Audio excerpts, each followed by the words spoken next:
Good morning, everyone. So, me and my groupmate Delson Pawil are going to report about the topic Babylonian Civilization. First, we have here the geography of the Babylonian Civilization. So, Babylonia is a flat land that has two main rivers, named the Tigris and Euphrates. Mountains appear on the north and east sides of the land. The Zagros chain and Kurdistan chain and the Syrian and Arabian deserts are in the land's west and southern part. So in the summer, the climate is hot and very dry. The winter though is cold and moist. In the spring, the Tigris and Euphrates rivers start to consume a lot of water that makes part of the land flood. So, punta tayo sa government. So, the new imperial government of Babylon adopted a lot of the Assyrian imperial practices. No? So, nandito pa rin yung mga social classes na tinatawag natin, wherein nandun yung hierarchy na kung saan may lower class, middle class, and iba pa. And then, aside from that, Babylon was run by a king who was in charge of overall. This king also had the power over religious. So, aside from the political issues that na kinakaharap niya is yung meron din siyang control over the religious rituals.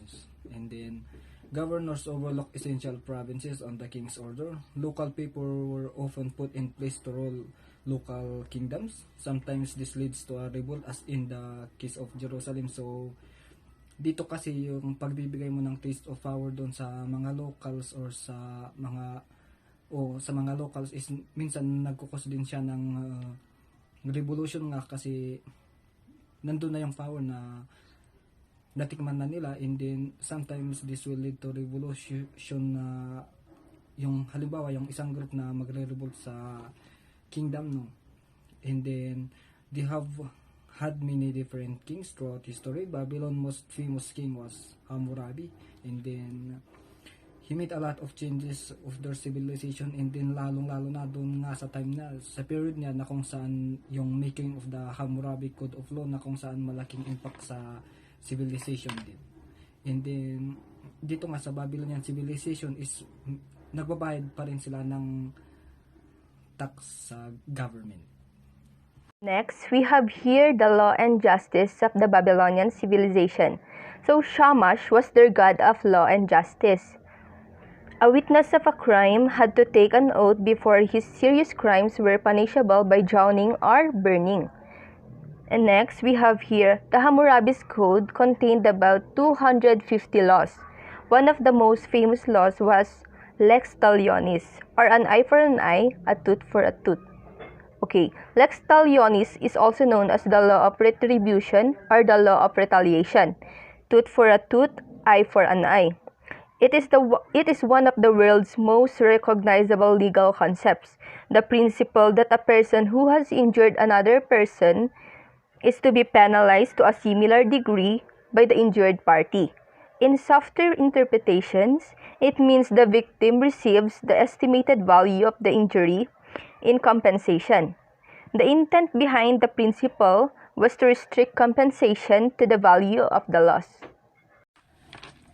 So, dako naman tayo sa culture and religion. So, Babylon was also a prosperous and great civilization. And they had access to costly good manufacture. And dahil nga sa civilized siya is malaki yung impact niya sa trading. Ganun kasi pwedeng sa places all around the world makikipag-trade sila. And then, aside from that, in Babylonian culture, the stars are in the planets are known as God's many dwelling places. And aside from that, there's the thing we call the ziggurat, and then the ziggurat was very important to them because it's a place for them to worship their gods. And aside from the ziggurat, we have also the shrines wherein it were said to lord the gods to that ziggurat for the people to worship them and give their offerings and sacrifices. And then the Babylonians believed that gods controlled the world and that they could give indications of coming events. They have also shaped labor that the Babylonian used to foretell the future. No? So, kung parang sa atin ngayon parang medyo may pagka-supernatural ba, and then they also used it to diagnose medical complaints. The Babylonian created tablets containing omens from the dreams to keep themselves sane. So, parang sa mga pagan din na kung saan yung kahit na dreams mayroong symbol sa kanila. And then Babylonians were also polytheists wherein they worship a lot of gods. And then yun nga, mayroong, and then yung isang pinakakilalang gods nila is yung si Marduk, wherein it was their patron. When Hammurabi became king, he added the Babylonian Marduk to the Sumerian pantheon as a chief god. Marduk was the patron god of Babylon, the Babylonian king of the gods who presided over justice, compassion, healing, regeneration, magic, and fairness. Although he is also sometimes referenced as a storm god and agricultural deity. They held a New Year's festival for Marduk that brought fertility to their fields. Tiamat is also a primordial Babylonian goddess of the ocean and personification of chaos. She gave birth to the first generation of gods, and later she was killed by the storm god Marduk. From her divided body came the heavens and the earth. Babylon reflected their wealth in the extensive and highly decorated monuments that they had. The Babylonians built each of their gods a primary temple that was considered the home of the god. People would bring sacrifices to the gods, and the priest would try to attend to the gods' needs through ceremonies and festivals. Each temple had an open temple courtyard and then an inner sanctuary that only the priest could enter. Another one, we have here Babylonians believed that after death, every soul went to the underworld. The underworld was considered a dark and dismal place. This made death a dreadful event as there was no hope of ever having anything better. So ngayon dako naman tayo sa society, no. So the civilization of Babylon is really rich because makita talaga natin yung ang pagka-advance niya, wherein even there are even multiple level of homes regardless of their richness, no. So the earlier they've known of the Babylonian region is from the tablet of the leader Sargon Akkad in the 3800 BCE, who said to have built many sanctuaries, and after that the city of Babylon soon became the Hammurabi's empire, no, na kung saan dito nag-lead siya, and then na-improvise yung mga cities ganon, and then after bumagsak yung empire dahil nawala nga sa Hammurabi, na dito pumasok yung Neo Babylonian Empire wherein pinamunuan ni Nabopolassar and then yung anak niyang si Nebuchadnezzar.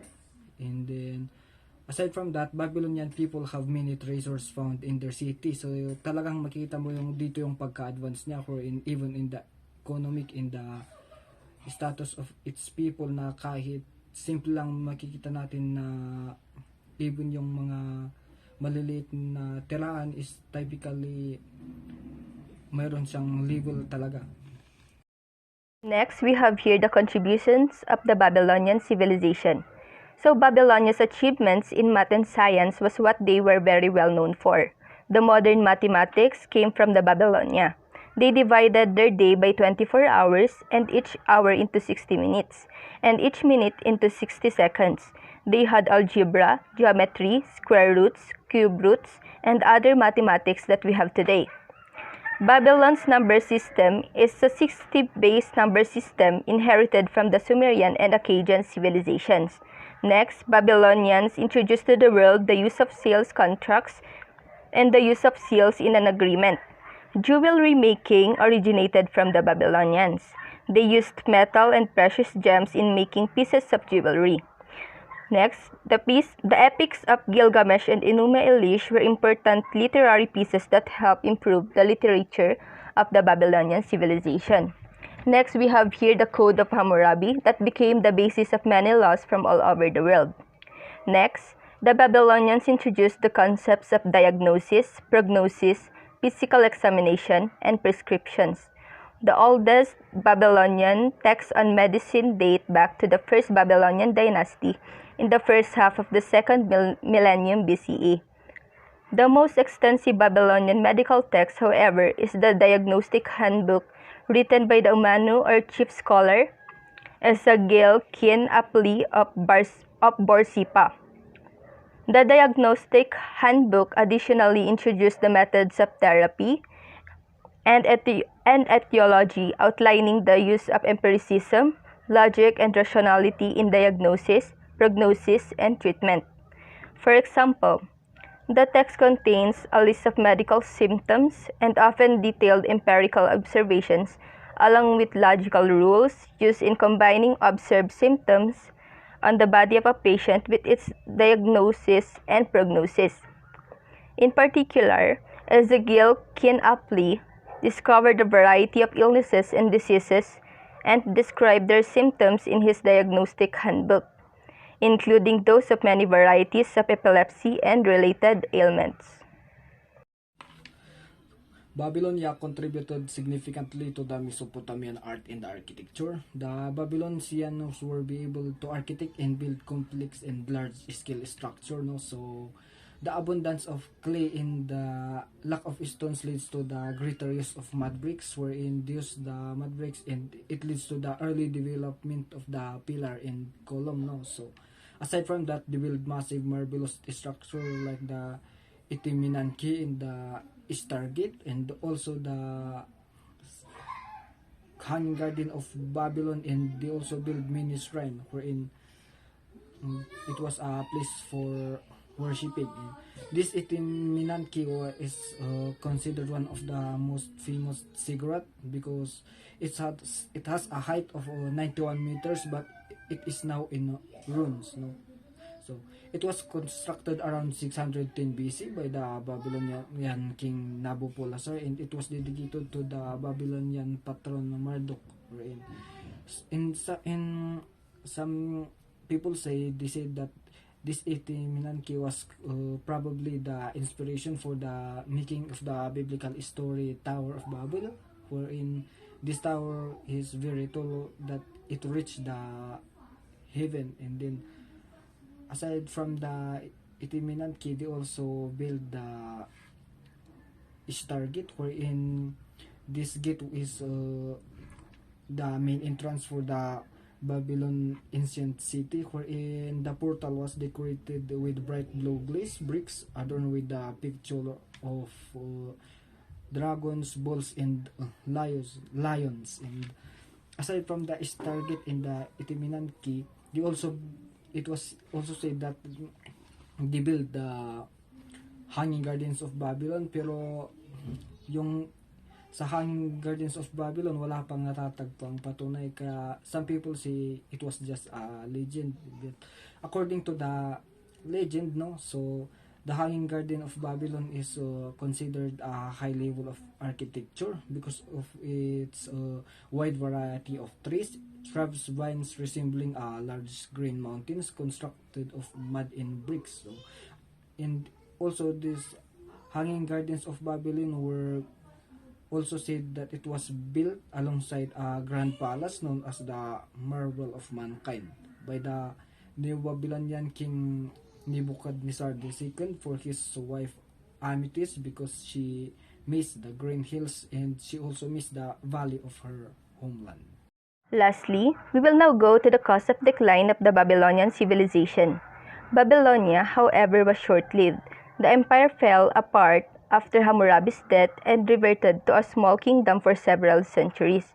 Following the collapse of the first Babylonian dynasty under Hammurabi, the Babylonian Empire entered a relatively weakened rule under the Kassites for 576 years.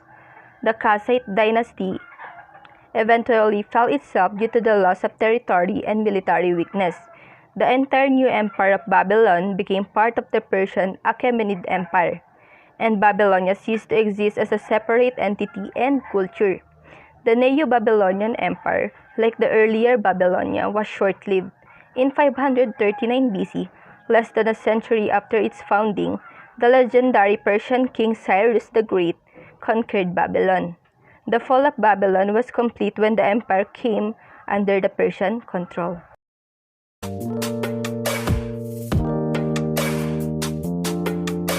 Okay, that's all for the Babylonian civilization. Thank you for listening.